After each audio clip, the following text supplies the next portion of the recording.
વાત સાબરકાંઠા જિલ્લાની કરીએ, જ્યાં પણ વરસાદી માહોલ રહ્યો। પ્રાંતિજ અને તલોદ તાલુકામાં વરસાદ વરસ્યો। પ્રાંતિજ શહેર અને તાલુકાના કમાલપુર, બાકલપુર, પોગલું, પિલુદ્રા સહિતના ગ્રામ્ય વિસ્તારમાં વરસાદી માહોલ રહ્યો, તો તલોદ શહેર અને તાલુકાના વક્તાપુર, ઉજેડિયા, મહિયલ સહિતના ગામોમાં પણ વરસાદ વરસ્યો। સાબરકાંઠા જિલ્લામાં અત્યાર સુધી સિઝનનો 105% વરસાદ વરસી ચૂક્યો છે। આગળ વાત હવે મહેસાણા જિલ્લાની, જ્યાં વરસાદી પાણી ન ઓસરતા ગ્રામજનો અને ખેડૂતો પરેશાન બન્યા છે। આ આકાશી દ્રશ્યો આપને બતાવી રહ્યા છીએ, જે બહુચરાજી તાલુકાના ખાંભેલ ગામના છે। અહીં જમીન ત્યાં જળની સ્થિતિ સર્જાઈ છે। ખાંભેલ ગામમાં ઘૂંટણસમા પાણી ભરાયા છે।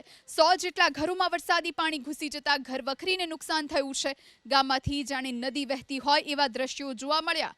ન માત્ર ખાંભેલ ગામ, બહુચરાજી તાલુકાના અંબાલા, માંડલી, સુરપુરા, ચંદ્રોડા સહિતના ગામોની પણ આવી જ સ્થિતિ છે। ખેતરો જાણે તળાવમાં ફેરવાયા છે।